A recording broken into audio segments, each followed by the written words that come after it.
Magandang araw mga kaibigan. Bigyan natin ng reaction opinion itong Facebook Reel posted by Pilipinas May Balita.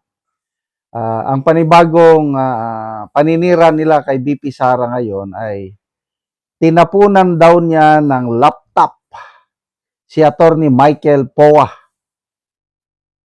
Grabe, no? So ito, sinagot na mismo ni BP Sara, nagsalita na siya tungkol sa issue na ito. Pakinggan natin ang paliwanag ni BP Sara. Pinapunan mo daw ng laptop ang isang empleyado mo, ma'am, na si Attorney Poa. Do you want to react to that particular statement or narrative? Actually, sa totoo lang, masyado na siyang basura ba na gossip na hindi na rin siya dapat pinapansin.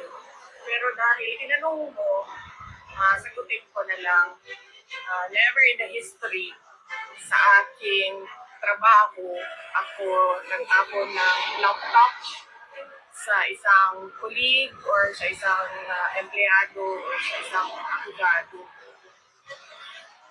Dahil unang-una, wala naman atang, pag nagtapon ka ng laptop or nagtapon ka ng cellphone, wala siyang benefit sa iyo. And syempre wala siyang benefit sa tatamaan ng laptop or cellphone. Pangalawa, hindi ako gumagamit ng laptop kasi hindi ako marunong gumamit ng computer. Sa lahat ng mga documents, nire-rely ko lang yan sa kasamahan sa minsan na gumagamit ako ng laptop, gamit ko yon pag may Zoom meeting kasi para maganda yung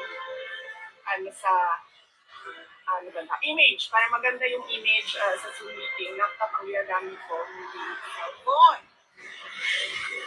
Sunod ay yung laptop ko, personal ko siya na laptop, binili ko siya, mahal siya, and hindi ko siya itatapon basta-basta kasi nasisira siya. At Hindi naman natapos yung laptop or cellphone. Pangalawa, hindi ako gumagamit ng laptop kasi hindi ako marunong So, grabing itong paninira, no? Kahit na yung pagtatapon ng laptop, binabato na nila si kay BP Sara. Na pakinggan ko rin sa isang interview, si Attorney Michael Poa, in-interview siya sa mainstream media. Yan ang tanong. At sabi niya, never, hindi po. Natatawa si Attorney Michael Poa dahil walang katotohanan. Anyway, desperado na talaga sila, no, na sirain si BP Sara. Kailan, doon lang ako mag-comment yung hindi siya marunong gumamit ng laptop. Ako rin, hindi ako marunong gumamit ng laptop. As in, yung mag-inko-inko dyan, mga napilitan lang ako gumamit ng nung una, ano pa, yung computer, wala pang napilitan akong matuto paggamit ng computer nung nag-schooling ako ng Command and General Staff Course, CGC. Kasi karamihan sa mga requirements namin submit mo through online or ano, so natuto ako. Okay. After that, nakalimutan ko. And then, 2003, nung gumamit ako, napilitan akong gumamit ng computer. So, after 2 years, nakalimutan ko na, 2005, nag-schooling na naman ako sa US, sa National Defense University, Washington, D.C.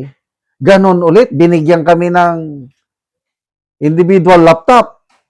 So again, napilitan akong matuto dahil online. O yung isubmit mo, yung hindi na yung papel-papel pa, bigyan kami ng assignment, mag-submit kami ng term paper, i-encode, ipasa, ayun. So, napilitan akong natuto. After my schooling, nakalimutan ko na naman. So, wala talaga.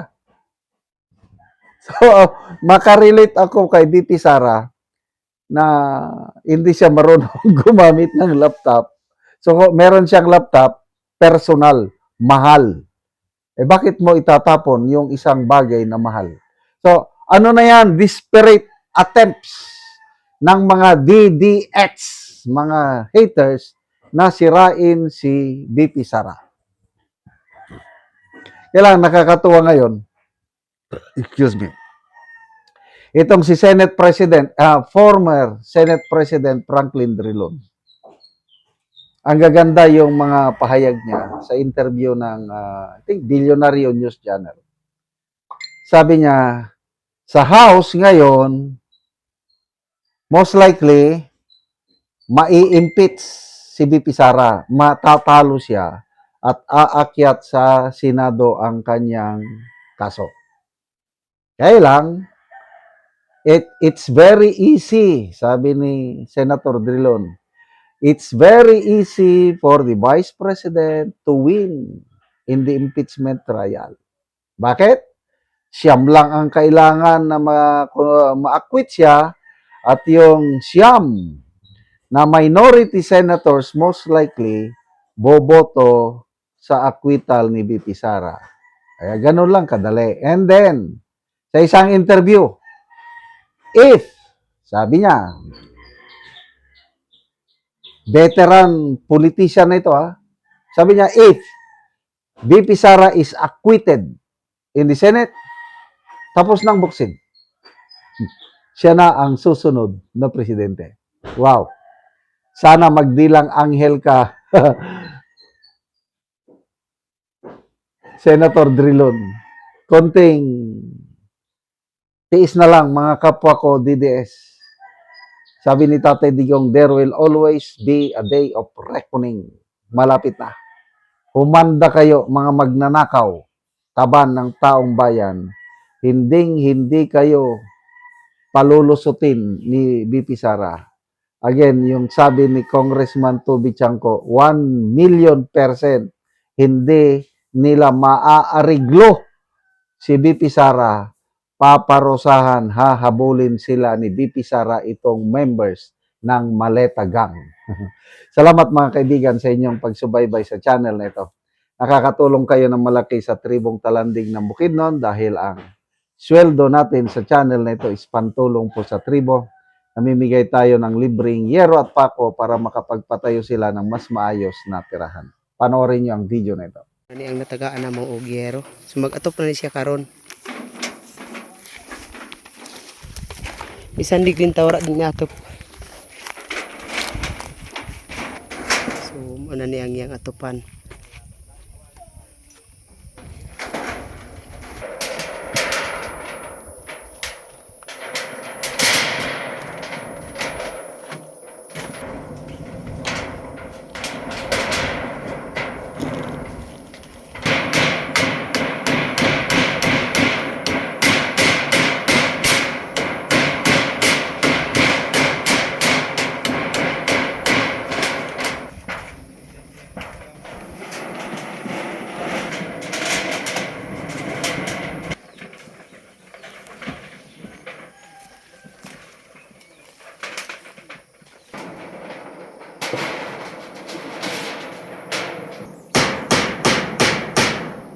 So karon human na gyud og atop ang gihatag namo nga yero.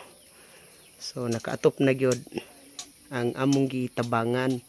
Salamat sa Ginoo ug sa naghatag sa amo sa sin kay wala pa ang sin ug ang naghatag sa amo og sin di pa gid mi makabalay kay tungod kay mag-umarami.